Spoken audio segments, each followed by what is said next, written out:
Hey man, say man, we're out here at the music festival at Festival Park down here in Fayetteville, North Carolina, and I got one of the dopest people I've met for the first time. I told her that she sounds like, you know what I'm saying, one of the ladies, like if Prince and Adele had a baby, that's what it sounds like. You know what I'm saying? That's Can you please tell me compliment. Thank you. who do I have with me right now? I'm Monet. Yes, ma'am.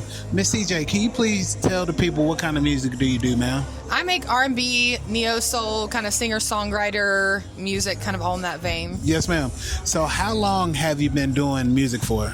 I've been doing music since like 2019. I took like a 2-year break, but other than that, I've been working on it since then. Yes, ma'am. Every song that I heard the first time that I heard her, I'm talking about like she was telling everything about the relationships that she's been in, you know what I'm saying, the times that she's been in. So it's just been that moment where it's like, hey, I'm going to go ahead and put it into my music. Can you tell me who was that first person that gave you that okay that your music was accepted? That's a good question. I feel like it was the people I was making music with in college. Right.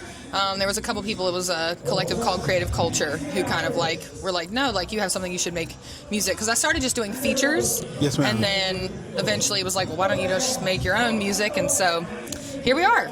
Yes, ma'am. I'm talking about off the chain. Like it had me as a male, you know what I'm saying, a female artist. Like she had me in my feelings, you know what I'm saying, for a little bit, really making me think about what I was supposed to do as a man, you know what I'm saying? And that goes a long way. So the first song that you got a hit with, like what song was that? I would say probably Friday. Friday? Okay, can you go a little bit? It was like 2021, I think, or 2022. Yes, ma'am. So what was that song about, if you don't mind me asking? That song at the time was about me being in a long-distance relationship because it was a pandemic as well, right? So it's kind of like, the chorus of the song is, you balance me like yin-yang, I don't hate you, it's just Monday, I love you like a Friday, and like the weekend, you never stay long enough. Okay. So it's kind of touching on that idea of like, when you're in a long-distance relationship, the time never feels like enough, and kind of, you know. Yes, ma'am. Yeah. Hey, that is too. And I saw, you know, because I follow your Instagram and everything like that too. You're an artist also, Yes. not just with music, but with visually. You know, visually. You know what I'm saying, putting it on canvas and stuff like that. Yeah. Can you tell me a little bit how does that intertwine with the music? They're just really two sides to me of the same thing. It's like, you know, people consider a medium like, you know, acrylic paint or charcoal. I consider it like sight or sound, just like the medium, right? So yes, ma'am. It's both creative expression, and for me it's just kind of a different vein of creative expression.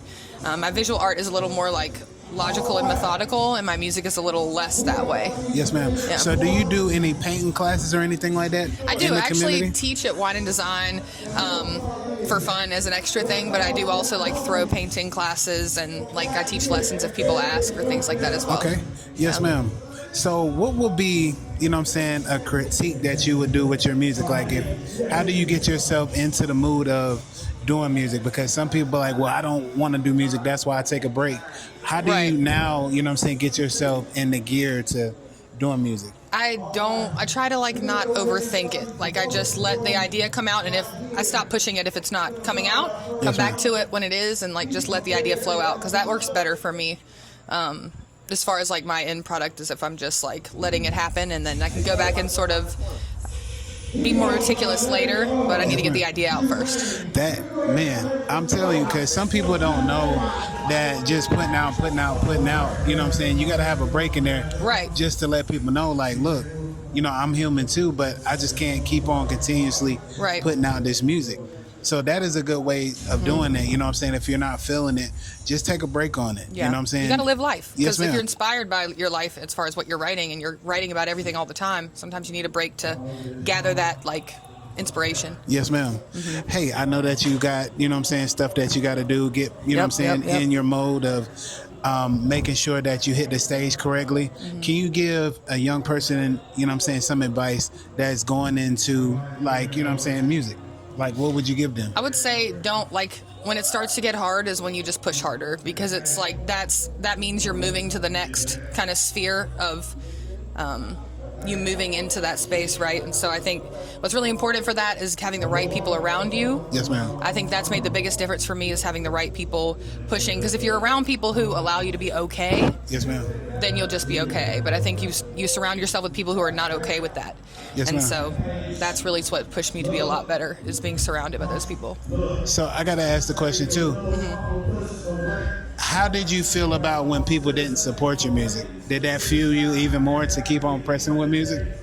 I mean, I feel like the way I approach it is a little different than some artists. I don't feel like I'm owed anything. Yes, ma'am. I feel like as the artist, it's my job to share a feeling with you, share my thoughts, share my life, and like I don't expect you to necessarily resonate, but if you do, I'm very grateful for that. And so I think it's taught me what works and what doesn't, and like I get to make the decision: do I want to keep making things that resonate with me in this way, even if people don't, like it as much? But that's all part of the process. Yes, ma'am. Hey, like she said, it's all part of life. Yeah. You know what I'm saying? Bring it in, homing in on what you do. That's music, art. You know what I'm saying? Whatever you love to do.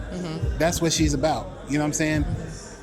Tell people where they can find you at, Mel. You can find me on Instagram at cj.monet, Okay. or at cjmonet art. That's my art page, so if you want to see both. Yes, ma'am.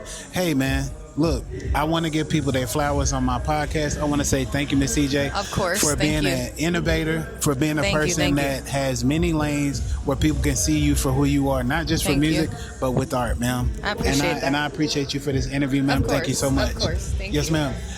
Hey, man, it's another great interview and it's another great episode from Hustle Man Podcast, man. Y'all have a great one.